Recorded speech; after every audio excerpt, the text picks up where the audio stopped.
Bien, en el caso de los aceros de construcción, como les venía comentando, por ejemplo, son utilizados para todo lo que ustedes ven de acero que anda dando vueltas, ¿no? Por ejemplo, están los aceros al carbono, los aceros de cementación, ¿sí? Los aceros de baja aleación, los aceros para nitrurar y los aceros de alta mecanizabilidad. Entonces, ahí empieza un poco la clasificación del subgrupo, del grupo de los aceros de construcción. Los aceros al carbono, básicamente el aleante principal, ¿no es cierto?, es el carbono, lo acompaña, ¿no es cierto?, en la composición química lo acompaña el azufre, el silicio, el fósforo y el manganeso, ¿sí? Pueden ser de bajo carbono, de medio carbono o de alto carbono. De bajo carbono no superan el 0,3, los de medios están de 0,6 a 0,9% y todos los de alto carbono son todos hipereutectoides. No templan bien, es decir, templan bien, pero en la periferia no tienen buena templabilidad en el núcleo, se sueldan básicamente fácil, ¿sí? Y, bueno, algo de lo que les había dicho, no tienen buena respuesta al temple, porque templan bien en la periferia, pero para el núcleo, hacia el núcleo, ¿no es cierto?, las durezas caen. Y de baja resistencia a la corrosión.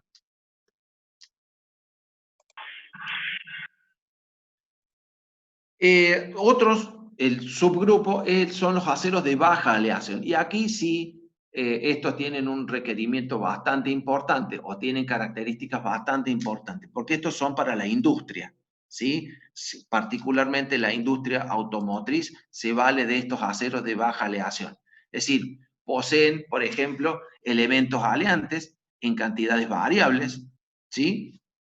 Y esos elementos aleantes, como ustedes ven ahí, el cromo, el níquel, el molibdeno, el vanadio, el boro, y hay muchos más, no deben superar el 4% total. Tienen alta resistencia y tenacidad. Es una de las designaciones SAE, esta es americana. Tienen, por ejemplo, propiedades como, por ejemplo, ser resistentes al creep, a la fatiga, ser de alto límite elástico, tener durezas y resistencias y templabilidades restringidas. Son utilizados, por ejemplo, para la fabricación de todo lo que es industria automotriz, ¿sí? Todo lo que es industria automotriz son utilizados estos tipos de aceros de baja aleación y tienen muy buena templabilidad. Que tengan muy buena templabilidad básicamente significa que son fácilmente templables, ¿sí? En el proceso de temple, ¿no es cierto?, adquieren buena dureza, no solamente en la periferia, sino también en el núcleo.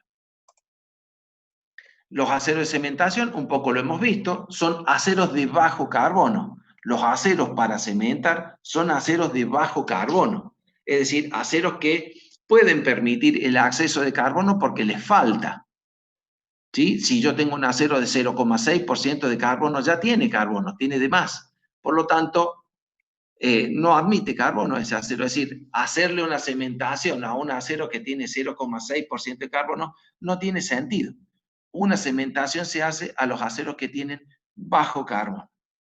Los aceros, algo le habíamos dicho, uno de los problemas que tiene la cementación de los aceros de este tipo de acero es básicamente el crecimiento de los cristales en el núcleo, ¿sí? Porque está mucho tiempo el acero a temperatura elevada.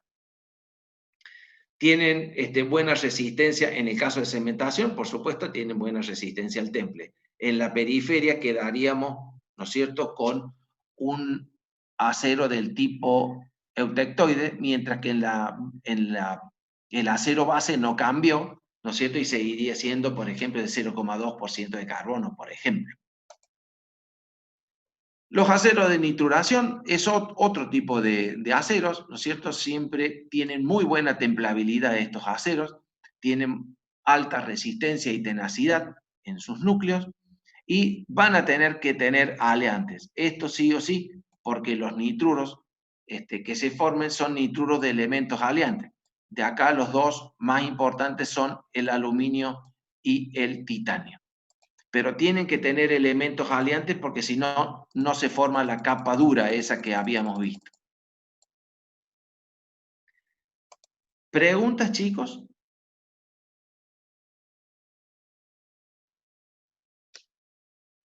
No hay nadie que pregunte nada. Bueno, vamos a seguir entonces.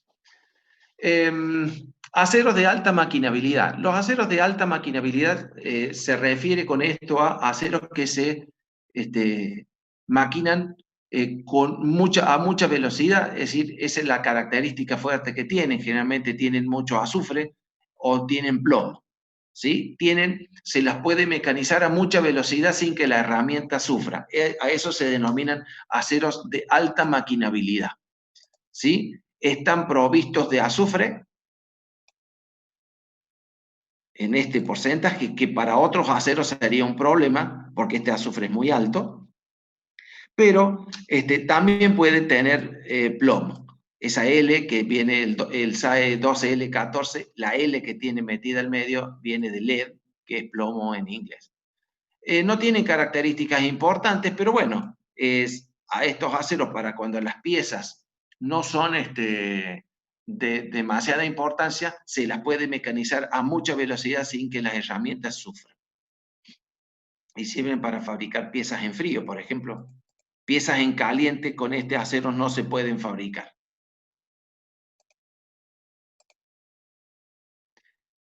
Este es otro tema de parcial, ¿sí?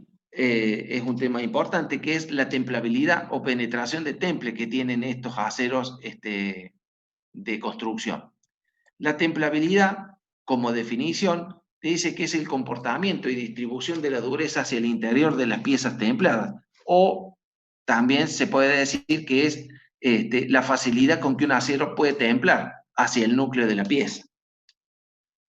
Tiene dos variables de mucha importancia, como lo son la composición química y el tamaño de grano austenítico, ¿sí? Y esto difiere de lo que dice abajo, de dureza. Normalmente lo confunden ustedes. Uno le pregunta por templabilidad y ustedes dicen que es la dureza. La dureza es una propiedad que tienen los metales es de oponerse a ser penetrado. Por ejemplo, el acero tiene una determinada dureza y es la resistencia que opone el acero a ser penetrado por un indentador en el ensayo de dureza. Ahora bien, la dureza en los aceros está dada por el porcentaje de carbono que el acero tiene. Entonces, a la dureza la da el carbono y a la templabilidad, las dos variables que tiene fuerte son la composición química y el tamaño de grano austenítico. Fíjense en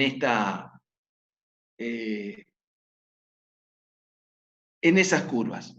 ¿Puede volver a la diapositiva anterior? ¿Sí?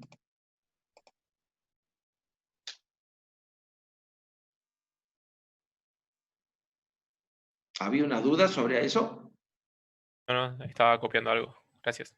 Ah, perfecto, muy bien. Entonces, ¿qué tienen de común esos aceros que están puestos en esas curvas? ¿Qué les parece que hay de común?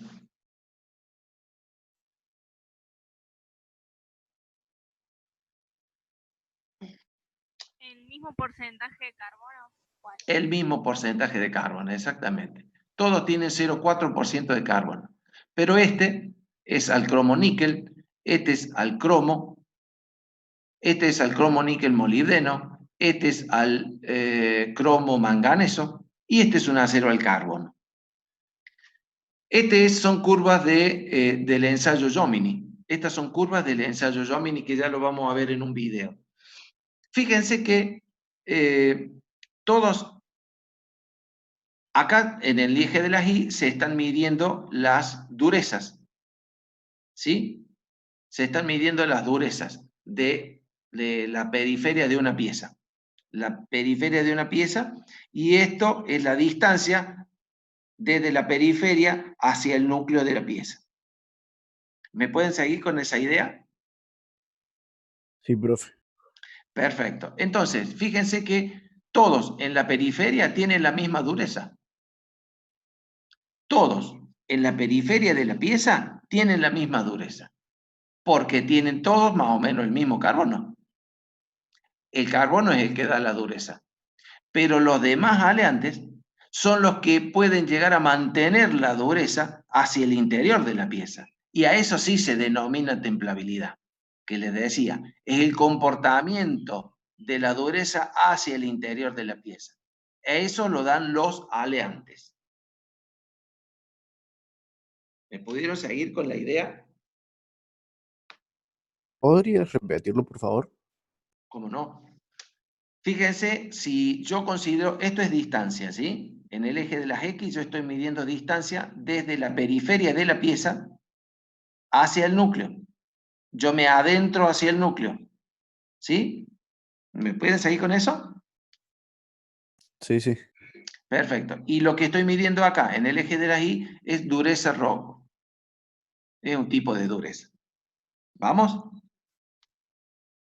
Entonces, fíjense que en la periferia, es decir, en el cero de la pieza, la vamos a llamar periferia de la pieza, yo tengo la misma dureza en todos los aceros. ¿Sí? ¿Por qué? Y porque tengo el mismo porcentaje de carbono. El carbono es el que le da la dureza al acero. Como tengo el mismo porcentaje de carbono, esas piezas, todas fabricadas, o esa probeta Jomini, que todavía no lo vieron por eso, esas piezas que han sido templadas tienen todas la dureza periférica igual, porque tienen todos porcentaje de carbono igual. Pero fíjense que la pieza fabricada con 1040, apenas ustedes se separan de la periferia, fíjense cómo cae la dureza. En cambio, la pieza fabricada con 4340, SAE 4340, tiene la dureza igual que la del 1040 en la periferia, pero hacia el núcleo de la pieza, es decir, a medida que ustedes se adentran hacia el núcleo de la pieza, fíjense que la dureza cae poco. Bueno, a eso se denomina templabilidad. Y a la templabilidad la dan los aleantes del acero. Es decir, el cromo, níquel, molibdeno, vanadio, tungsteno y todo lo demás. ¿Sí? Mientras que a la dureza la da el carbono. ¿Me pudieron seguir con la idea? Sí.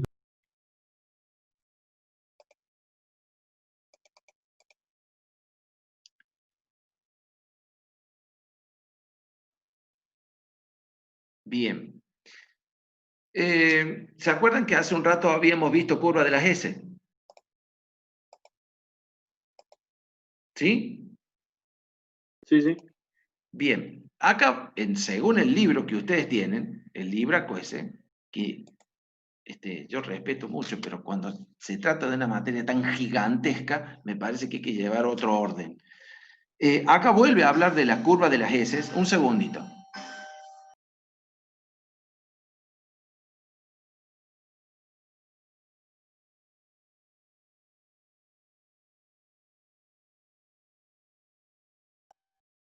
Fíjense, chicos, acá vuelve a hablar de la curva de la S, y si uno no lo hubiera explicado mínimamente, como le expliqué yo, porque es mínimo ustedes. No, ustedes no entienden qué es lo que están viendo ustedes. Ahí.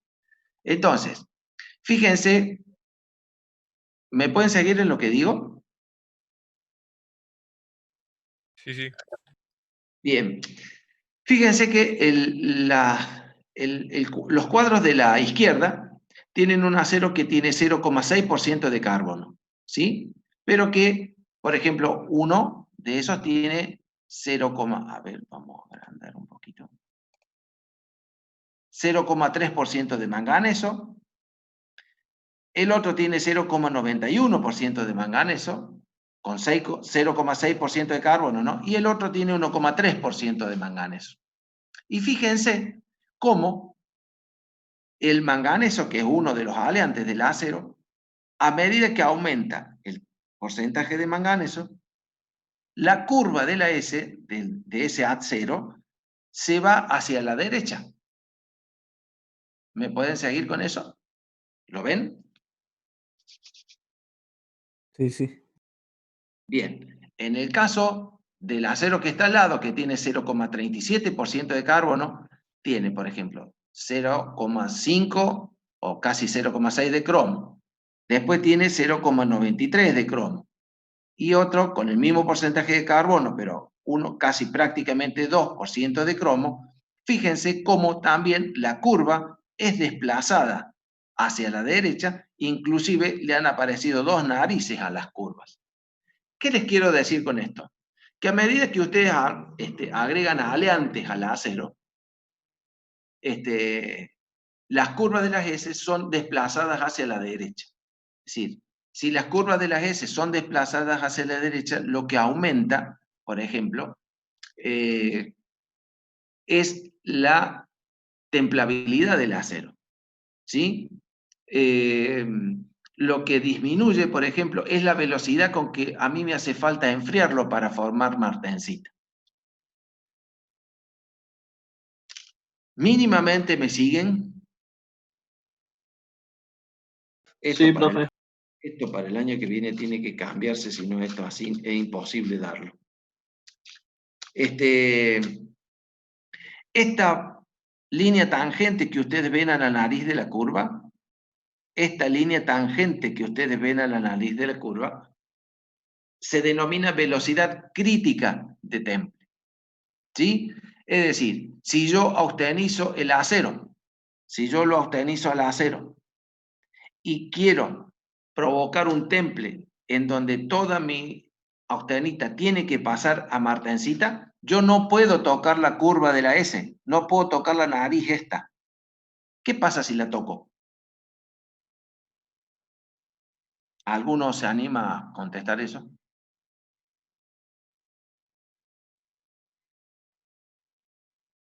Acá hay uno, a ver. O tengo otro constituyente. Perfecto, Nicolás.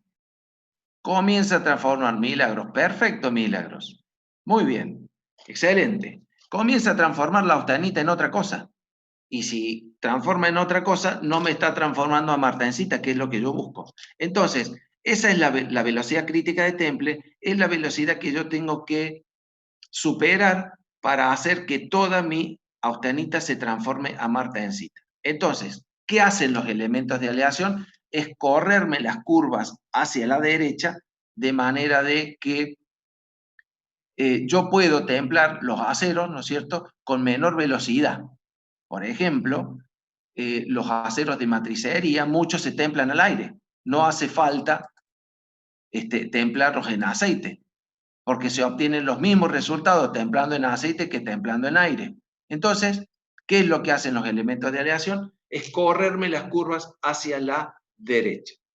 ¿Pudieron seguirme con lo que les dije?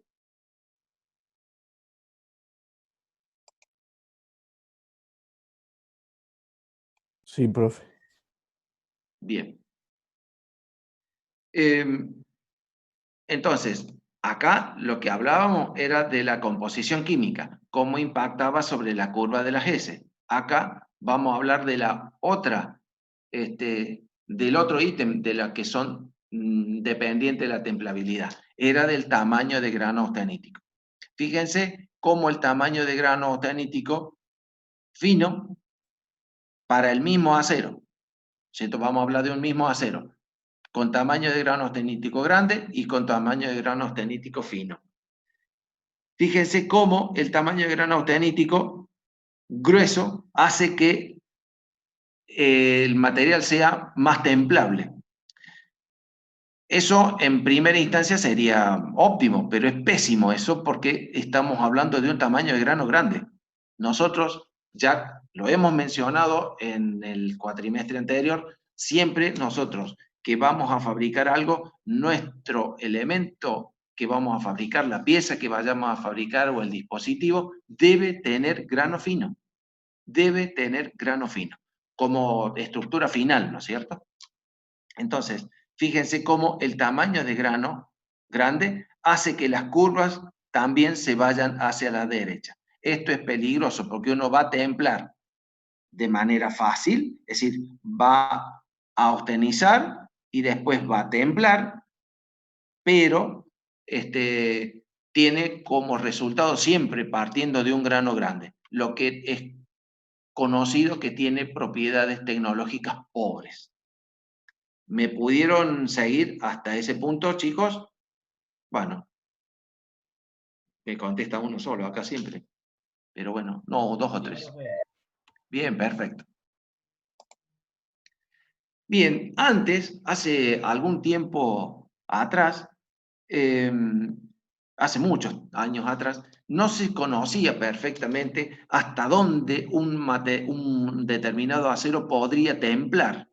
Entonces se hacían un montón de ensayos para ver hasta dónde el acero podía llegar a templar. Por ejemplo, se templaban varios redondos de un determinado acero, que es lo que ustedes están viendo acá, varios redondos de un determinado acero, un redondo de 25 milímetros, de 50 milímetros, de 75 y de 100.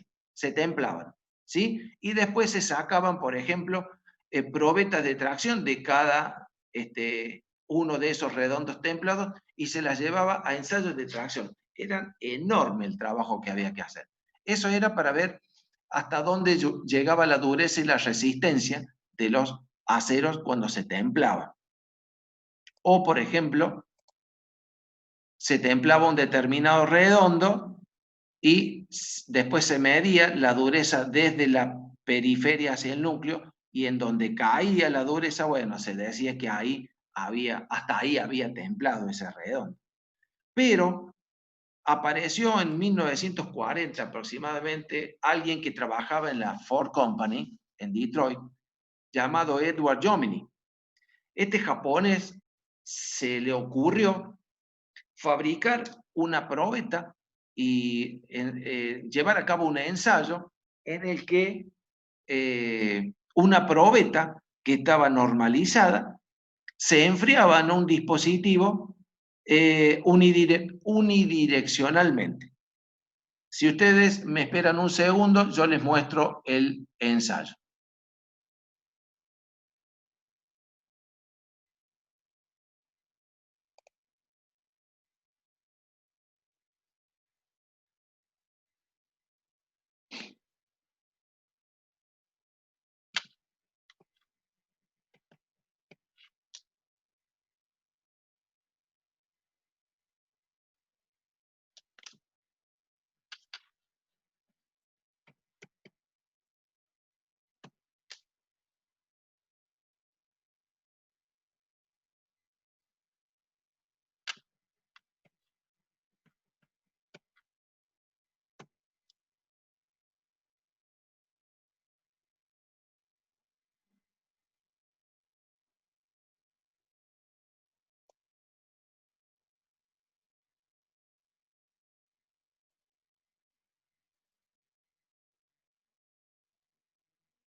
¿Lo pueden ver a eso, chicos?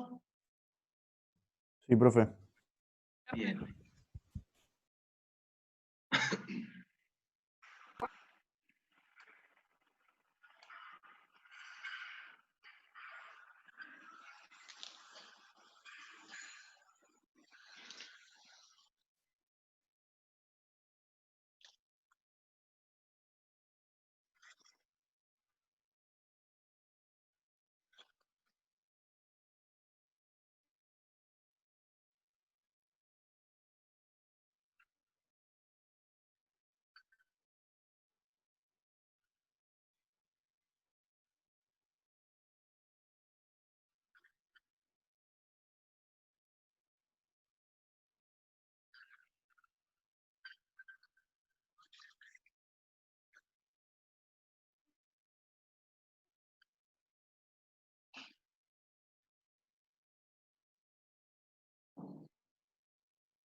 Profe, no se escucha el audio del video.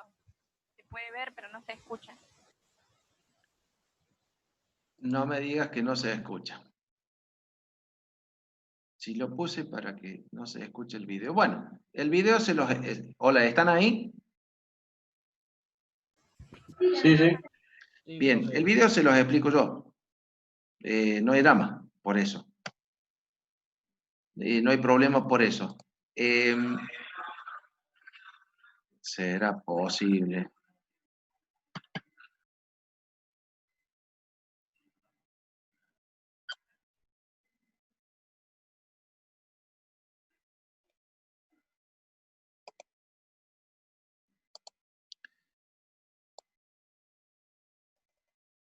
El ensayo se los explico yo. No hay drama si no lo escucharon porque yo más o menos le voy a decir lo mismo. A este tipo se le había ocurrido tomar un trozo de acero, normalizarlo, es decir, un acero determinado, cualquiera del que les parezca a ustedes. Llevarlo a un tratamiento térmico de normalizado, ese trozo de acero, y después extraer una probeta de ahí. Esas probetas es totalmente normalizada. Es decir, él agarró y fabricó una probeta. Ya después agregamos otras cosas más.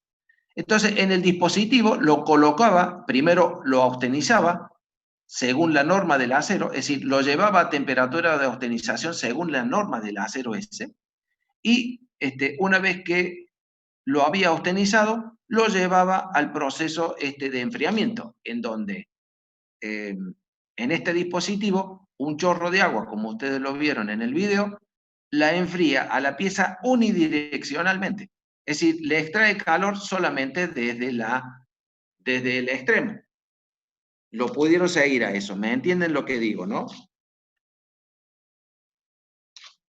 Sí, profe. Sí, profe. Perfecto. Sí, profe. Entonces, acá va lo que más o menos tiene importancia. El tipo creó una probeta y un método, ¿no es cierto?, en el que la probeta, háblese de Japón, Rusia, Alemania, Argentina, Estados Unidos, siempre tiene las mismas dimensiones. Es una probeta normalizada, ¿sí? Tiene 100 milímetros de largo, 1 pulgada de espesor, ¿no es cierto? Este dispositivo tiene que tener determinadas características. El agua no debe estar fuera de la temperatura, tiene que estar alrededor de 25 grados, una cosa así, no puede estar más allá de los 30. Esta altura está normalizada, el caño está normalizado, tiene que tener un determinado diámetro. El paraguas de agua que se forma con el choque del agua con la probeta tiene que tener un determinado diámetro, es decir, no se hace al tuntum. Entonces, si nosotros tenemos eso, podemos comparar los ensayos con los japoneses, con los rusos, con los norteamericanos, con el que sea.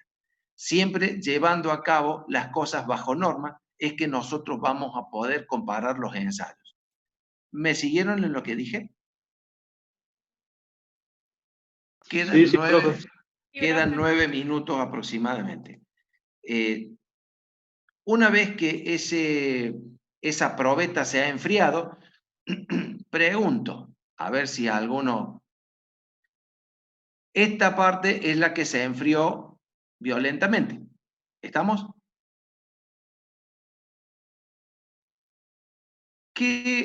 ¿Por qué se enfrió? O sea, ¿qué tratamiento térmico le vale a este extremo de la probeta?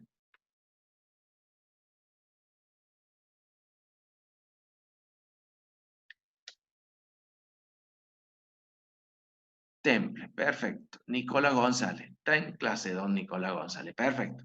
¿Y este otro extremo?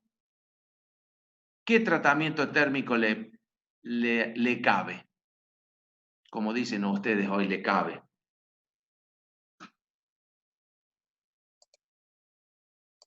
Don Nicolás González, no. Recocido, no. No sería recocido. ¿Alguno se da cuenta de a qué tratamiento térmico, digamos, le podemos adosar al otro extremo de la probeta?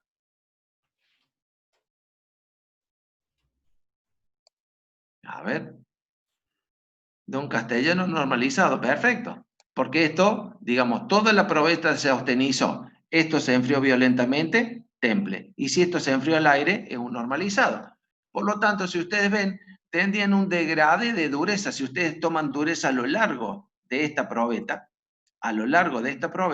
verían, como esto se enfrió unidireccionalmente, estas velocidades de enfriamiento han ido variando desde muy rápida hasta no tan rápida y hasta lentas. Por lo tanto, este otro extremo estaría normalizado.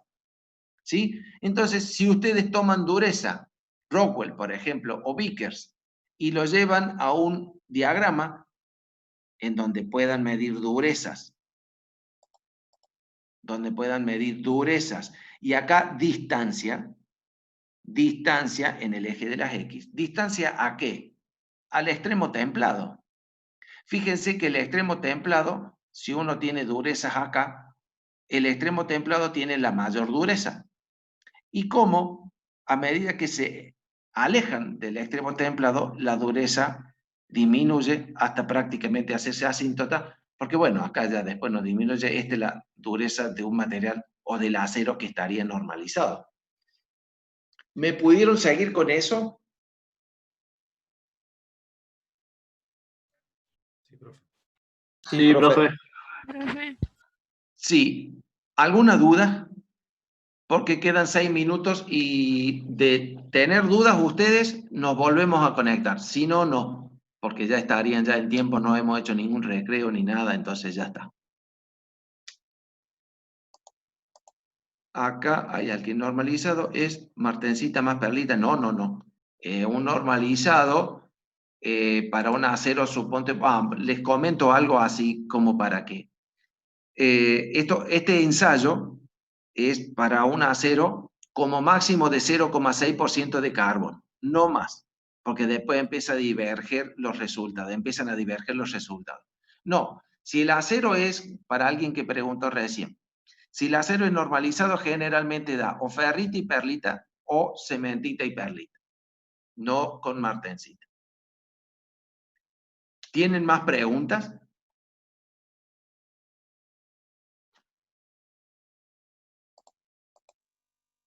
Drifurlam, Emiliano.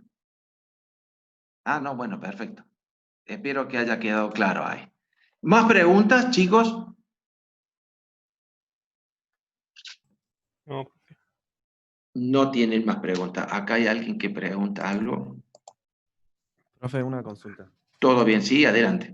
Entonces, este ensayo de Jomini, ¿qué es lo que nos quiere, digamos, reflejar? ¿Qué es lo que nos dice esta curva? Porque no... Bien, bien, bien. Esta curva lo que nos dice es cómo varía la dureza en el temple hacia el interior de las piezas. Como nosotros vamos a dejar acá, la clase que viene vamos a ver lo que son las curvas de templabilidad. Básicamente, lo que determina el ensayo Jomini es la templabilidad del acero. Es decir, qué tan templable es el acero. Es decir, de otra manera, cuánto penetra el temple hacia el interior de la pieza. Acuérdate que esto hace las veces, como esto ha sido de un flujo unidireccional de calor, es decir, el enfriamiento ha sido desde esta cara para adentro, vos podés determinar cuánto va a penetrar el temple según ese enfriamiento hacia adentro de la pieza, porque esto es extrapolable después a las piezas que vos vas a fabricar. Por ejemplo, en el caso de Volkswagen hoy, de Fiat, de Peugeot, de Toyota, de cualquiera de las terminales automotrices del mundo, ellos te están pidiendo un determinado Jomini a una determinada distancia de la cara templada. Por ejemplo, en el caso de Volkswagen, te dice que el Jomini en la cara a los 10 milímetros de la cara templada tiene que estar entre un valor y otro valor determinados. Entonces, cuando vos haces el Jomini, evidentemente esa dureza a los 10 milímetros de la cara templada tiene que estar entre los dos valores que ellos te dieron. Si no, está mal. ¿Me entendés lo que digo? Entonces, eso es un parámetro para saber cuánto de fácil o no van a poder ellos templar esas piezas en el proceso de ellos. ¿Qué tan fácil les va a ser o qué tanto laburo les va a llevar templar esas piezas en el proceso que ellos tienen? No sé si te contesté. Sí, profe, gracias. Bien, ¿más preguntas? Acá hay alguien más que pregunta. El segundo parcial... El segundo parcial es un choclo, chicos. Es un choclo. Yo no sé por qué tienen semejante material metido todo en un solo año. El segundo parcial es enorme. Yo no creo que dé para tomar un tercer parcial porque no van a dar ni los tiempos ni este año que es totalmente atípico. Pero el segundo parcial es muy largo. Yo creo que hoy, si me preguntan a mí, la materia completa esta no se puede dar. Este año, por lo menos en estas condiciones, no se puede dar. Lo iremos viendo, pero sí, falta para el parcial, ¿no? El parcial andaríamos por allá por octubre, pero es es un choclazo. Por eso es que me parece que debieran tratar de promocionarla. Por eso pregunto cada 2 por 3, che, se entiende, pregunten, porque la idea es que ustedes la promocionen y se lleven esto.